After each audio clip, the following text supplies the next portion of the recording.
All right, Nick, let's talk about the USC Trojans. Trojans, I think, have done an incredible job this year, making a lot of good hires and retaining some talent as well, especially on that defensive side of the ball. What they have done is special. But now we're looking macro overall view of the team. The latest hire they have made in regard to that, I think, is absolutely incredible.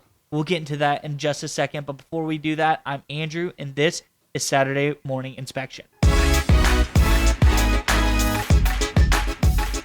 All right, Nick, as I alluded to, big time, big picture move for the USC Trojans. Getting a new general manager of this team, I think, is a really, really great decision for them. Let's get into the article and we can talk more about it on the other side.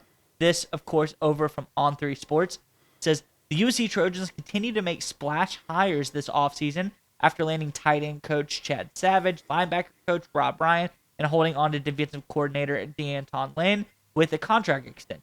The Trojans went big again in prying Chad Bowden away from Notre Dame with a significant offer to be USC's new general manager. Bowden is a star in this space and was recently named Football Scoop's Player Personnel Director of the Year, as voted by his peers. He's credited as a significant piece of assembling Notre Dame's roster for the 2024 season that just played in the national championship game. I think any guy that can help a team get to the national championship, probably a really solid hire. I'm curious what your thoughts on this one are, Nick. But before we get to you, Trojans fans, in the comment section below, let us know what are your thoughts on this latest hire for the Trojans. Is it an A? I think it's got to be, but you might think differently. Is it a C? Just a so-so hire? You're not really sold on him. You got to wait to see what he's going to do. Or is it an F? Do you hate the hire? Let us know what your thoughts are on this in the comment section below. But nonetheless, Nick, what do you think about this latest move for the Trojans?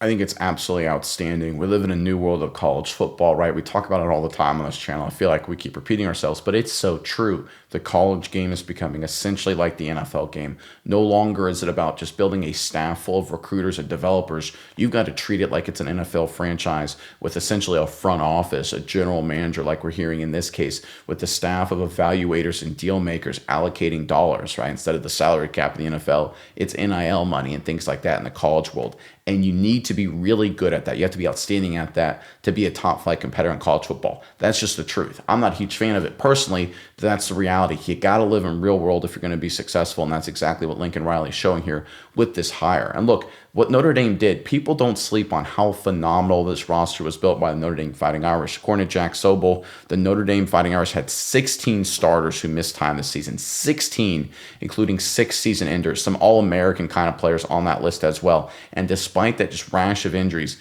they went all the way to the college football national championship game.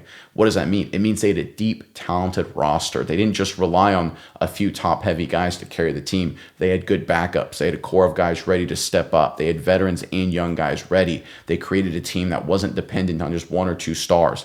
That's what USC is going to be focused on now. Lincoln Riley wants to follow that Notre Dame mold, and it should be incredibly successful because with Lincoln Riley's recruiting prowess, at least on the offensive side of the ball, and hopefully with D'Anton Lynn, what he's able to do on defense, they should be able to get elite talent as well. This is a chance to be a tremendous move for the USC Trojans. This is and look, it won't happen overnight. Obviously, hires like this don't affect the short term, but if you look at the medium and long term, I expect this USC roster to be a lot deeper, a lot more talented, and not a lot less dependent on 1 or 2 stars, right? The Caleb Williams era is such an example of this, where you had a tremendous quarterback in Williams, but you had too many issues across the entire roster to be an elite contender.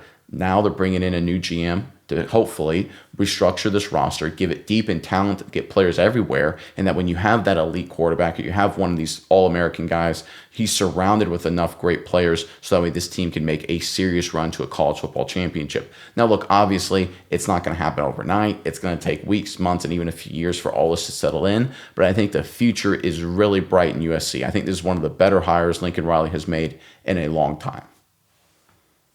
Yeah, Nick, I agree with you, especially a part about the roster that's constructed at Notre Dame. And you look at the start comparison, you bring up the Caleb Williams era of USC versus what Notre Dame has been doing. You think UFC, it's kind of been a lot of volatility. It's either been they're great on offense with the Caleb Williams at quarterback, tons of great playmakers, and absolutely horrendous. The Alex Grinch defense was something you don't ever want to hear or see from again. Let's bury that chapter in USC's history. Now you see more, the last year, maybe a dash towards the middle, defense getting stronger with all of the talent and hires they put into the defensive side of the ball. Things are looking up in that regard. Offense still trying to find, the quarterback of the future. Do they have their guy? Do they not? A lot of volatility, a lot of ups and downs year to year. But when you look at Notre Dame, what does Notre Dame bring to the table? Consistency. They always have a plan. It seems like they're always getting, a great free agent quarterback to come into a roster that's built really, really nicely, a top tier defense, some good playmakers on offense, strong running game. Notre Dame always just seems to have a really consistent and solid roster, and bringing a guy who can bring that consistency over to USC, I think is going to be absolutely paramount in helping this team get to the next level. They've had some high highs. They've made a lot of resources on the defensive side of the ball. It's time to bring in a guy that can bring everything together and meet in the middle a little bit, a little less volatility on this USC roster. I think this is an outside of this world hire for USC. Absolutely A plus in my mind. I think it's going to help them do big things in the next few seasons.